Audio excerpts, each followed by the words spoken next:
you're not satisfied with the way things are today in the world. You're not satisfied with the status quo. कि भाई ठीक है चलता है जो है चल रहा है. That is an entrepreneur. So when we talk about X factor, I'm not an expert on anything. I'm a storyteller. I meet people, I hear their stories, and I relate those beautiful stories to all of you. And मैं भी सीख रही हूँ. आज भी मैं सीख रही हूँ. So I don't know how much I can enlighten you, but I can share some of the stories and some of the lessons I've learned through them, and some of the things जो मैंने अपनी life में भी करी हैं और which have worked for me. Of course, each one of us has to find our own way and our own path in life. We can never copy somebody else. There's no formula for success. कि उसने क्या अगर मैं भी implement करूँ तो it will work for me. But yes, broadly, I think there are certain things which definitely stand the test of time. And I'm just going to share some of these experiences and some of these stories with you today.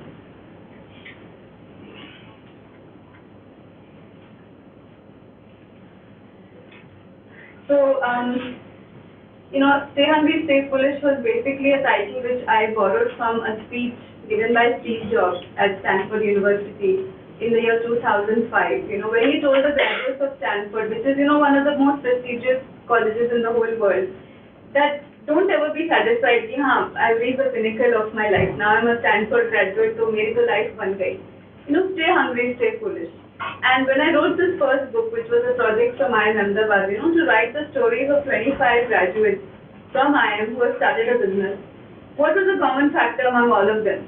Somebody is doing finance, somebody is doing,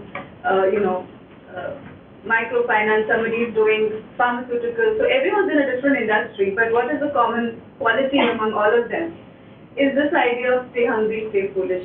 So hunger के बारे में तो बात की है, but foolish का क्या है? Foolish is basically like whenever you want to do something different which has never been done before, people always find it foolish. And it's the entrepreneur who has this feeling, I will do it. I will listen to you, yes. But that doesn't mean I'll agree with you. I will still do it because I can see something which you cannot see. So I just want to say that Steve Jobs, of course, is a great icon for everybody today. But I discovered Steve Jobs when I was in college. I read a book called Odyssey, which was a story of John Scully. John Scully used to be the CEO of Pepsi, which was one of the biggest companies in America at that time. So in 1985, Steve Jobs, this tiny little apple, he went to John Scully and said, please join me, become my CEO. So what were the words he used to persuade this man that this is something worth doing? So this one line has always stayed with me, and he said, do you want to spend the rest of your life selling sugared water, or do you want a chance to change the world? So Pepsi is basically, not going to ever change the world. It's a good drink we all like, but I think this line, it just stayed with me so that when I myself was faced with such a decision in life at many different points, I used this as my guiding star. So when I joined IIM Ahmedabad, I spent 2 years there. I did enjoy the course, I enjoyed the campus. It's a wonderful place where we are not treated like small children. We're actually, given a lot of freedom to think, and we're trained to become problem solvers. So I think I really value that. But at the end of 2 years, I realized I didn't want to spend the rest of my life selling credit cards or detergent powder or anything, or sugared water. So I decided to become a writer. So why did I want to become a writer? A lot of people will ask me, IIM के बाद writing क्यों करी? The reason is that I was first a writer. Actually, I started writing when I was a student in college, and I just had this little कीड़ा कि नहीं मेरे को एक अपने नाम से एक article छापना है, which was Times of India में निकले. And I was just 17 years old at this time, and it was not easy to do that. It's not easy today also. But back then we did not even have email, so we had to actually type the article and send it by post. And then after 1 week, I got a rejection slip from the editor saying that we cannot publish articles due to lack of space. Now this happened to me about 3 or 4 times. Every time I got this little rejection slip. But instead of feeling rejected, which I could have felt that look, I am no good as a writer, so I should just give up. But instead of that, I really felt challenged. I got a little angry. I said, "ये तो मतलब बहुत जाती है. मतलब I think I am worthy of being published." And I kept trying and trying and trying until finally, after 40 weeks, on the 41st week, this article was published. Okay, so just before this, I was introduced to you as a best-selling author and many other things. But I just want to say that overnight success is a journey which is, spanning 25 years. This is what Mr. Narayan Murthy says, and this is what I experienced in my own life. That first of all, one can give up at the first sign of rejection. Even if you have talent, doesn't mean the door opens for you right away, right?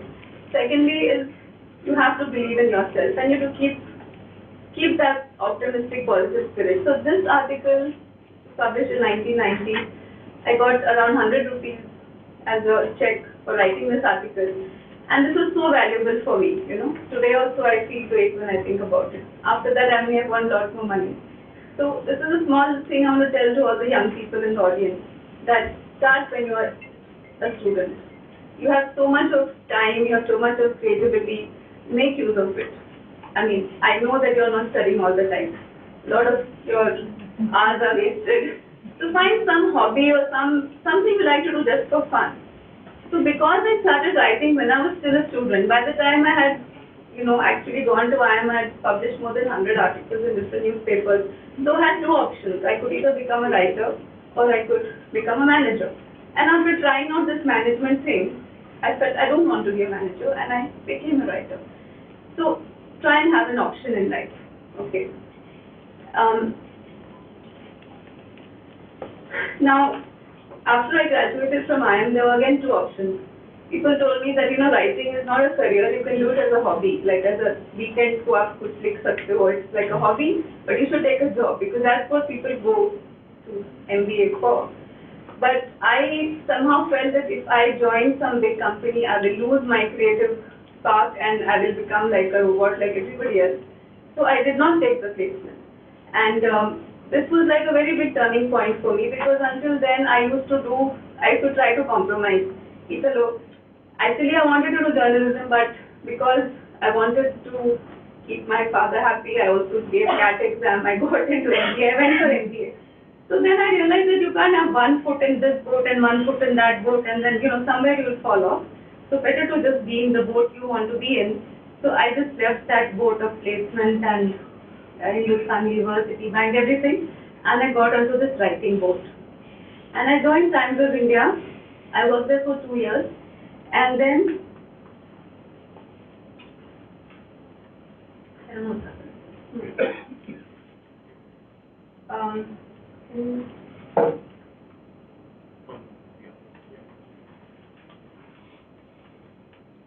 Okay, I basically started a magazine called Jam, Just Another Magazine. I don't know why the slide is not visible here, but no, that's not the one. Okay, you can see. So what I did is I actually just worked for 2 years with the Times of India, and I started a magazine called Jam, Just Another Magazine. This was, youth magazine. It was of, for, and by the youth, and at that time, there was no concept of investors and entrepreneurship. We just had this crazy idea. We were a bunch of young people and we thought we should have a magazine which is a youth magazine, which is, different from what other people have been producing. And I didn't have money, but what we did was we went to around 25 different advertisers with a copy of like a printout saying that this is what we're going to publish. And again, the same story that, 24 people just said that, well, this is some crazy idea and what are you doing? But there was one person who really believed in that project, and he was a person called Chetan Shah Packaging. So he took out a checkbook and he wrote a check for 1 lakh rupees, which today probably is maybe 10 lakh rupees. And this was our angel investor, okay?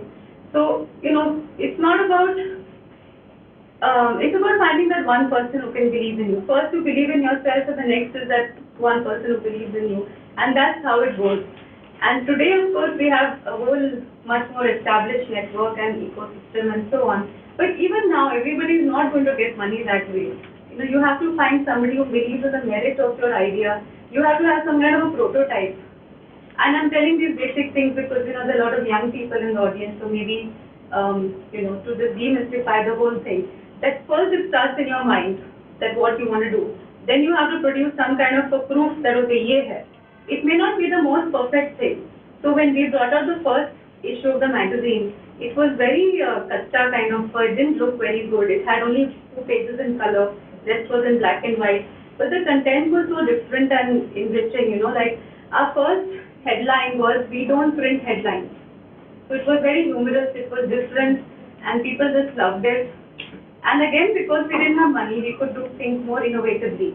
Because we didn't have a single rupee to spend in advertising. So what we did was, we went to this festival called Malhar, which is St. Xavier's College Festival. And we didn't have 5 lakhs or 10 lakhs to become the official sponsor. So instead of that, we got 300 students to wear our t-shirt.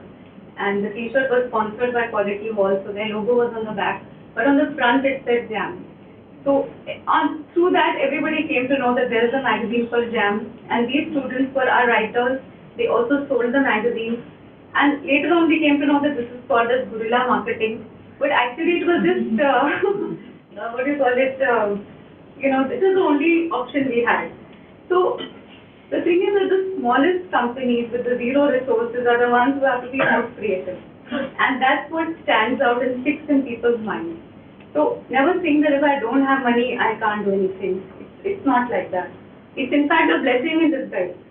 Like if you're Reliance, obviously you will do things on that scale. But if you're a startup, you'll do something which is so new and different that people will spread it on their own. Today they'll probably forward the WhatsApp message or the viral link or whatever. So when we talk of X factor, it's all these things. The fact that you can produce, first of all, a product or a service which is better or more, useful or, in some way stands out from the crowd.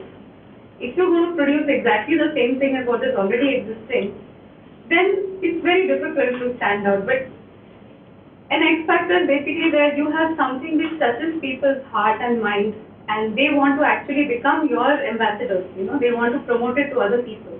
That's how small companies grow. People like Facebook also, they never advertise it into anything. It just spreads from one person to the next. And in today's digital age, it's even more the case. So when I really look at the sum total of all my books, what is the lesson, like what am I trying to say?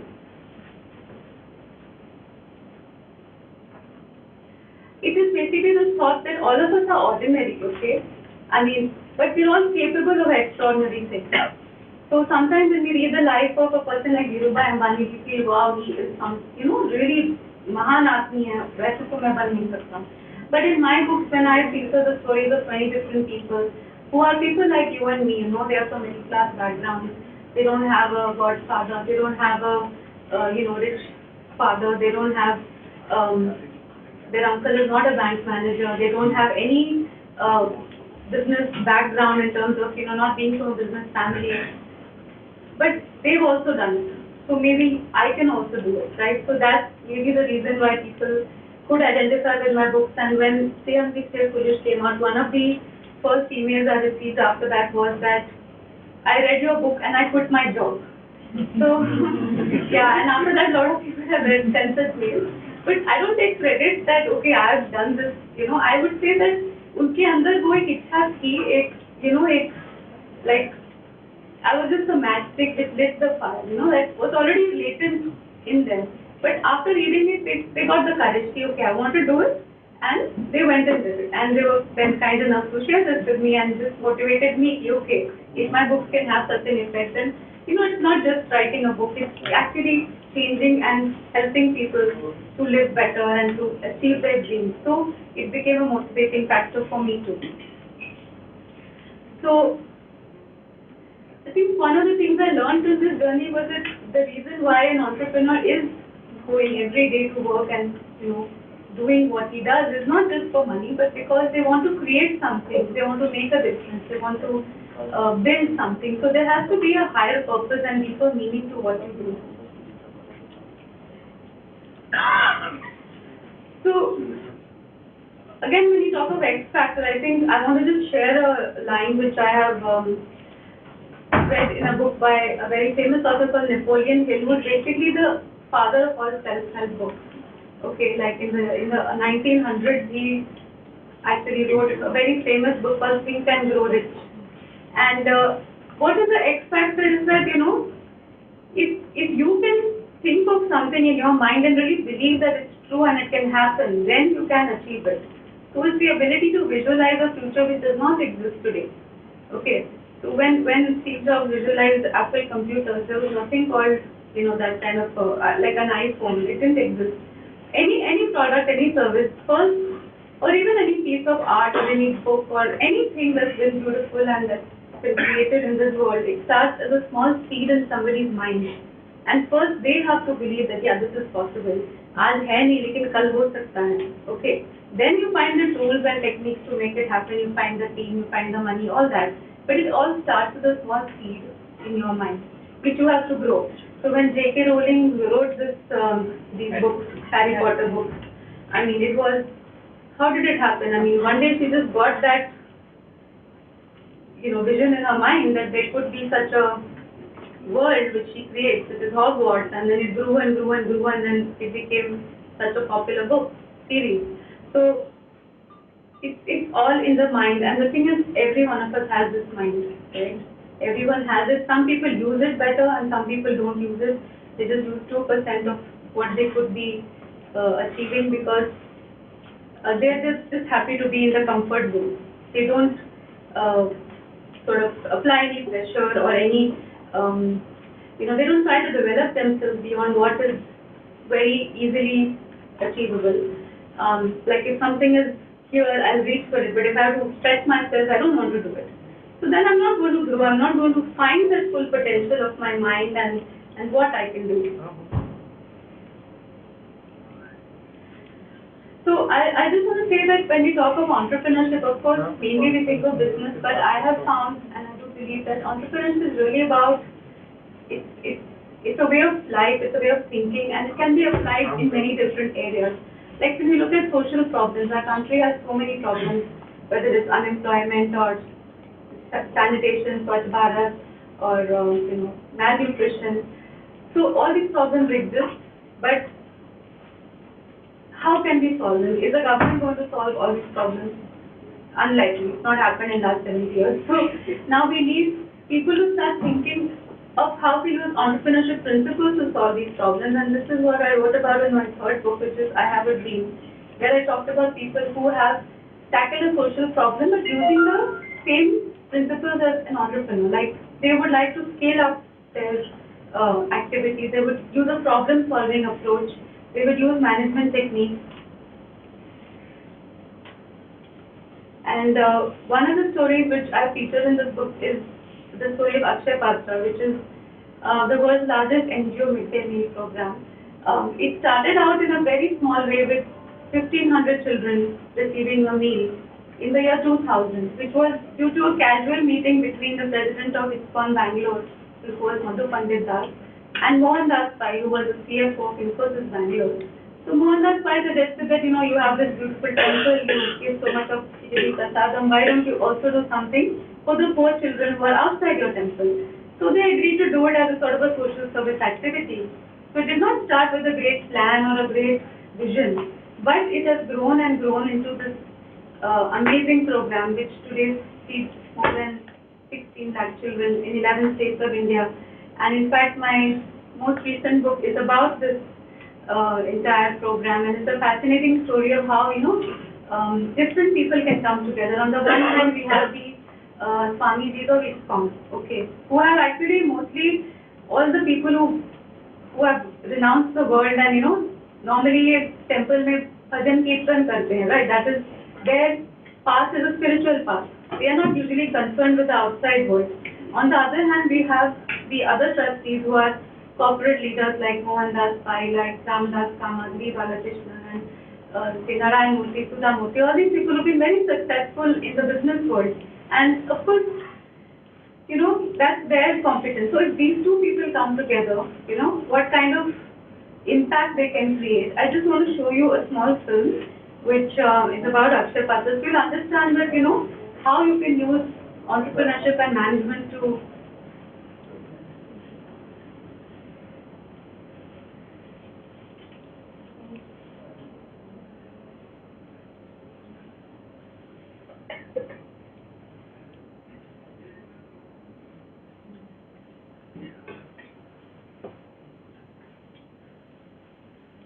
that sound working?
So this chapati machine you saw in this film, it's a very unique innovation which was specially designed by Akshay Patra, because when they had this problem, which is how to make 2 lakh chapatis a day and send it off to children every morning, they could not go to US or Germany to buy a machine. They had to innovate and create one themselves. Technically, they didn't have a very big budget to do it. But when we talk of Made in India success, this was a Made in India success where they found a small company in Ludhiana which had made this machine for them. How much do you think it should cost? This machine can actually cook 40,000 chapatis in 1 hour. Not only that, it cooks on both sides, like how we do at home. It's not just like, okay, papad ki tarah usko nikal diya, kadak. No, it's actually very soft and good chapatis. Don't we wish we had it at home? How much did it cost? Any guess? 50,000. 50,000 rupees? Wow! I'll send them to Nagpur only, then to make.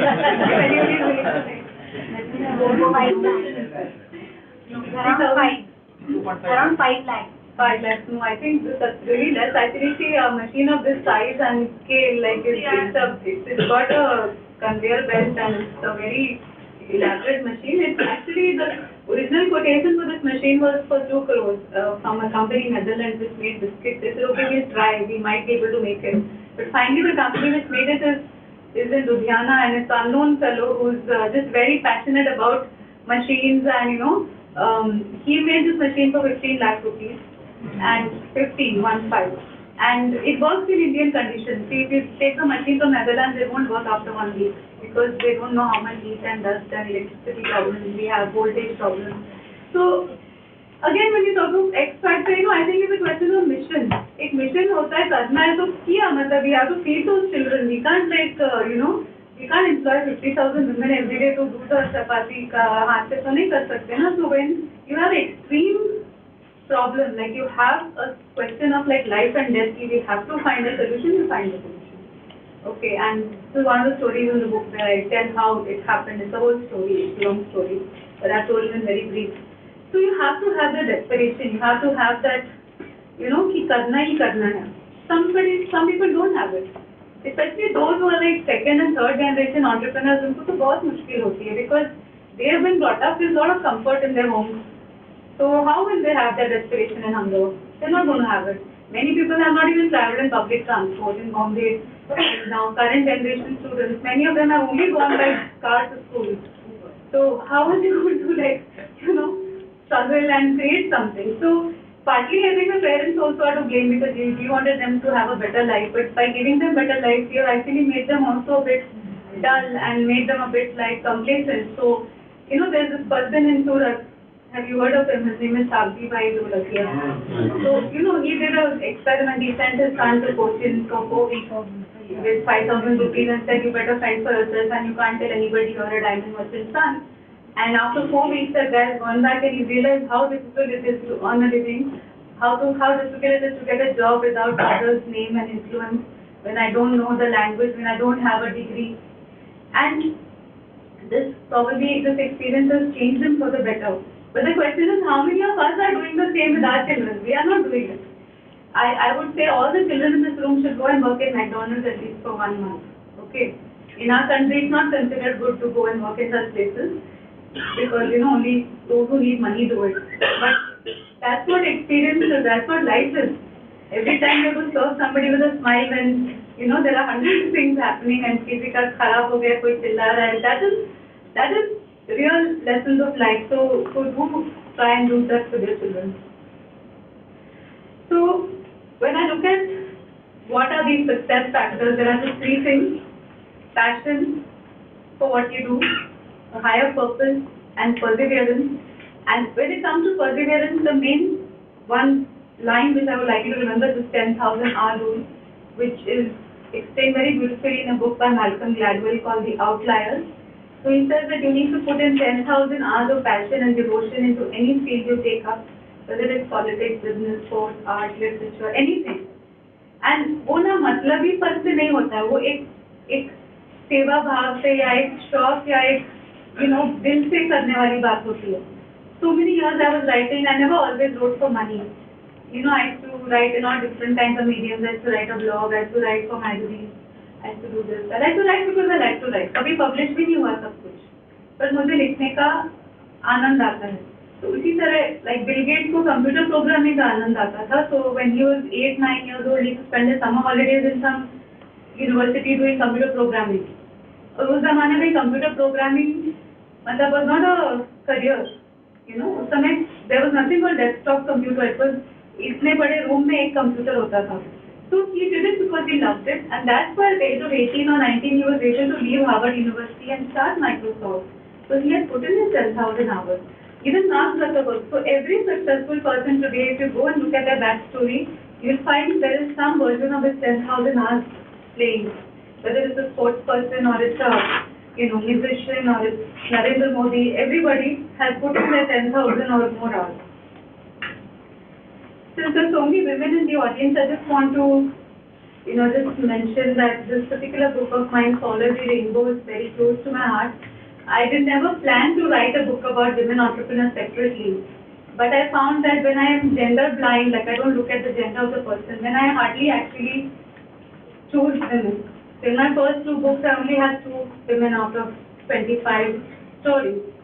So a couple of students came up to me and said, ma'am, does it mean women can't be good entrepreneurs? So I said, no, let me now look at this, like why is this happening? And I actually wrote a book which is only about women entrepreneurs.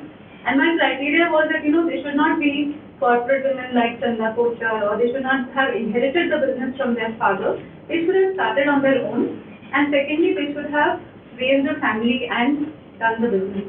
Because that is the crucial place where the women find the hurdle.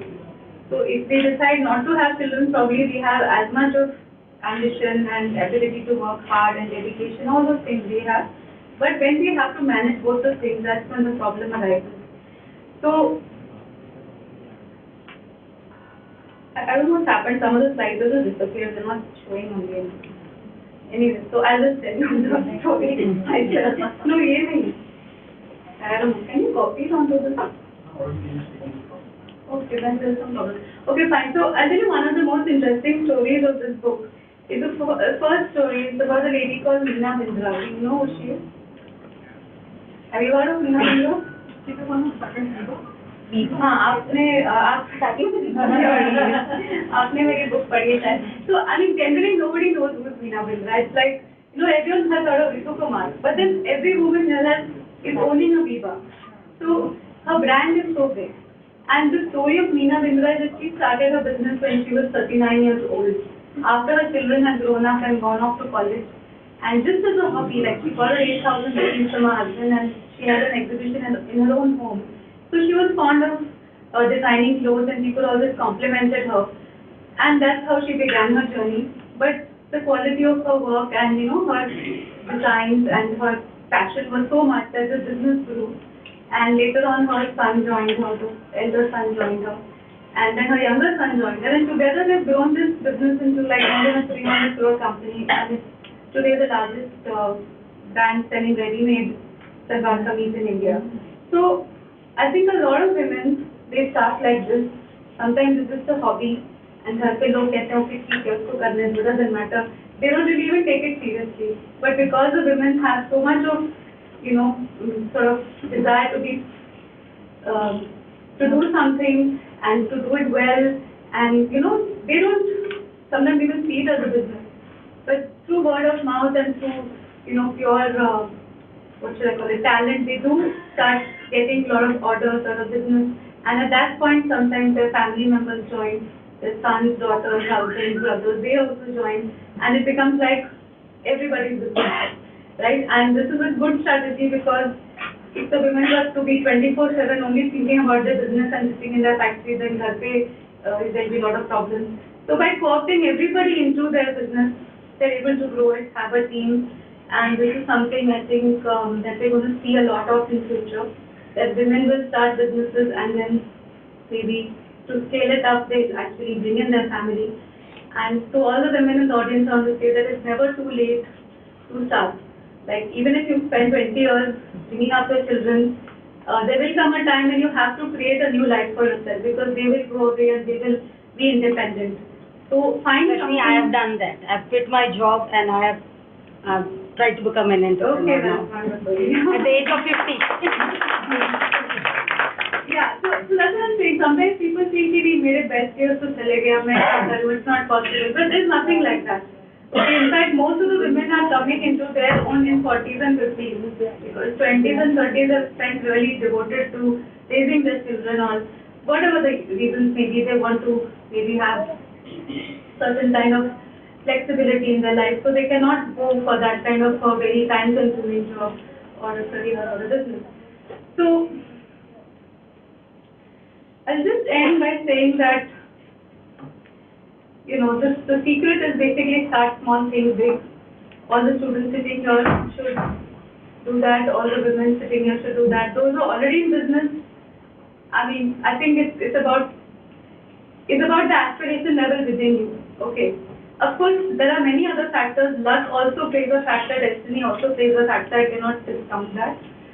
Everybody who writes a book doesn't become successful. Everybody who starts a business doesn't become successful. But the whole journey is not about success. It's about enjoying that time, that journey, that satisfaction that you get of having done your best. I don't write books because this one will sell, that one will sell. For me, the writing of the book is the journey, is the pleasure, And when you do that, somewhere or the other you hit a jackpot. So many years we published this magazine Jam, we never made money on it unfortunately. It was very popular, students loved it, but it could not be a commercial success.